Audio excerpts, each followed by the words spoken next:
Welcome to the Baseface Network.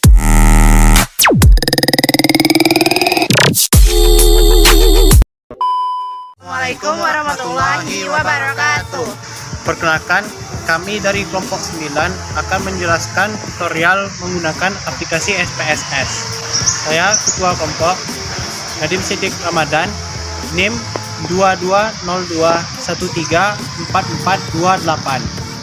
Saya Raspa Ardia dengan NIM 220211210. Saya Zekra Zawahir dengan NIM 2201344417. Selamat menyaksikan. Dapat kita lihat di sini bahwa ada 3 variabel X dan 1 variabel Y. Dengan masing-masing variabel X memiliki 3 item. Kita akan melakukan analisis regresi berganda. Pertama, kita ambil dulu data yang ada pada file Microsoft Excel. Kemudian ditunggu prosesnya dan akan muncul tampilan data dan tampilan variabel. Di tampilan variabel, label diberikan untuk setiap variabel bebas dan variabel terikat. Variabel X1 yaitu gangguan kesehatan, variabel X2 gangguan psikologis, variabel X3 gangguan lingkungan, dan variabel Y kualitas tidur. Kemudian tekan data view. Untuk mulai melakukan analisis regresi linear berganda, tekan analyze, pilih regression, pilih linear. Masukkan variabel X1, X2, dan X3 ke kolom independen dan variabel Y ke kolom dependen. Untuk tabel pertama, metode yang digunakan yaitu metode enter. Pada tabel kedua, nilai R atau koefisien korelasi yaitu 0,250 dan R kuadrat atau koefisien determinasi yaitu 0,062. Berarti pengaruh variabel bebas terhadap variabel terikat yaitu sebesar 6,2%. Untuk tabel ketiga, nilai F tabel untuk DF pembilang 3 dan DF pada buat 26 yaitu 7,3572, lebih besar dari F hitung yaitu 0,575, dan tingkat signifikansi di tabel ANOVA yaitu 0,636, lebih besar dari tingkat signifikansi 0,001. Syarat pada tabel ANOVA yaitu F hitung harus lebih besar dari F tabel dan tingkat signifikansi harus lebih kecil dari 0,001. Syaratnya tidak terpenuhi, jadi model regresi tidak dapat dipakai untuk memprediksi variabel kualitas tidur, atau ketiga variabel bebas tidak memiliki pengaruh terhadap variabel X. Pertama, kita pilih analyze, kemudian regression dan linear. Setelah itu muncul text box linear regression. Masukkan variabel X1, X2, dan X3 ke kolom independen dan variabel Y ke kolom dependen. Lalu pilih bagian save dan checklist di bagian residual unstandardized. Setelah itu tekan continue dan OK. Kemudian keluar jendela hasil seperti ini. Tapi jendela ini di close saja karena kita hanya membutuhkan nilai residualnya. Klik close lalu pilih no. Kemudian muncul kolom baru di sebelah kanan dua variabel X dan Y, yaitu kolom res underscore 1. Kolom inilah yang akan kita gunakan untuk mencari nilai signifikansi metode Kolmogorov-Smirnov.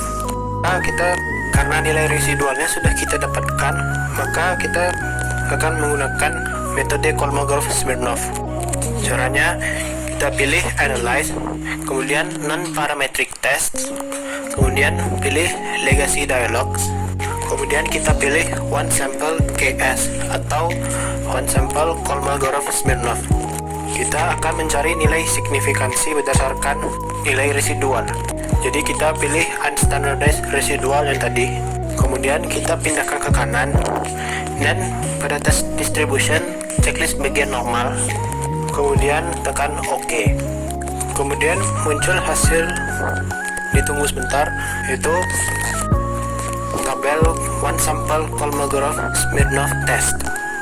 Kemudian kita tengok, lihat pada nilai signifikansinya. Di sini nilai signifikansinya lebih kecil dari 0,001. Jadi berdasarkan uji normalitas, nilai residual pada model regresi ini tidak berdistribusi normal. Untuk uji validitas, pertama kita pindahkan terlebih dahulu kolom X1.1 hingga kolom X3.3 dan juga kolom total X ke aplikasi SPSS. Langkah selanjutnya, pilih Analyze, kemudian pilih Correlate, dan pilih Bivariate. Kemudian kita pindahkan semua variabel ke kotak sebelah kanan. Kemudian pastikan di bagian Correlation Coefficients, bagian Pearson sudah terchecklist. Lalu tekan OK. Kemudian akan muncul jendela hasil seperti ini. Maksud dari X1.1, X1.2 dan seterusnya itu item dari questionnaire. Dan untuk Pearson correlation itu nilai R hitung, dan di bawahnya sig to tape yaitu nilai signifikansinya, dan nilai N yaitu jumlah responden.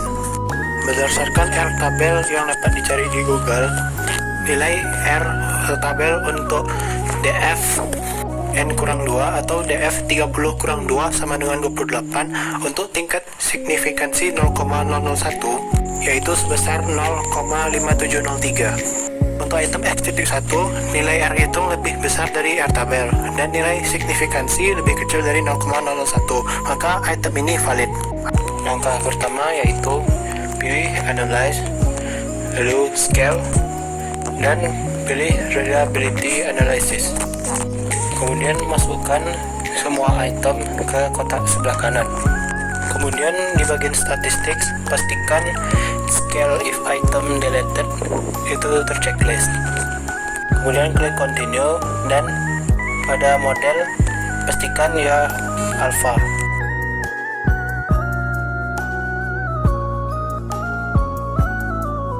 Kemudian tekan OK.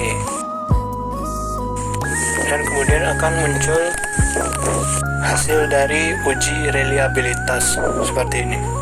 Kemudian kita langsung ke bagian interpretasi. Kita cari tabel reliability statistics, dan di sini kita lihat nilai Cronbach alpha yaitu 0,688, lebih besar dari 0,6, dan jumlah item kita yaitu 9. Jadi, kuesioner ini bersifat reliable. Dari file Excel, kita copy kolom total X1, lalu kita paste di aplikasi SPSS. Klik Analyze, pilih Regression, dan pilih Linear. Kemudian masukkan ketiga variabel X ke Independent, lalu variabel Y ke Dependent. Untuk opsi Statistics kita abaikan, dan untuk opsi Plot juga kita abaikan. Kemudian pilih opsi Save. Di Residual, checklist Unstandardized, lalu kita klik Continue dan OK. Kemudian muncul output dari yang tadi, namun output ini kita abaikan dahulu karena masih ada langkah-langkah yang perlu dilakukan. Kemudian kita kembali ke SPSS Statistics Data Editor. Kemudian di sebelah paling kanan terdapat kolom baru yaitu res_1. Nah, selanjutnya yaitu pilih transform dan pilih compute variable. Di bagian target variable isikan apps_res. Di bagian function group kita pilih all, dan di bagian functions and special variable kita pilih ABS, lalu kita masukkan ke atas. Kemudian Kemudian untuk bagian tanda tanya, kita masukkan unstandardized 1 atau res_1 yang tadi. Masukkan seperti ini, lalu tekan OK. Setelah muncul output ini, kembali ke SPSS. Dan di sebelah kanan muncul kolom baru, yaitu ABS_res. Untuk langkah berikutnya, pilih Analyze, lalu pilih Regression dan Linear. Seperti sebelumnya, bedanya di bagian dependent, variabel Y diganti dengan ABS_res. Kemudian di bagian Save, matikan Unstandardized, lalu klik Continue dan tekan OK. Kemudian perhatikan output di bagian koefisien, nilai signifikansinya semua lebih dari 0,001. Berarti dalam model regresi tidak terjadi gejala heteroskedastisitas. Di sini kami hanya akan menampilkan bagaimana cara melakukan uji autokorelasi. Tetapi seharusnya kami tidak melakukan uji autokorelasi karena penelitian yang kami lakukan berbentuk kuesioner, sehingga tidak perlu melakukan uji autokorelasi.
Tujuan uji multikolinearitas yaitu untuk menguji apakah dalam suatu model regresi terdapat korelasi antar variabel bebas atau variabel independen.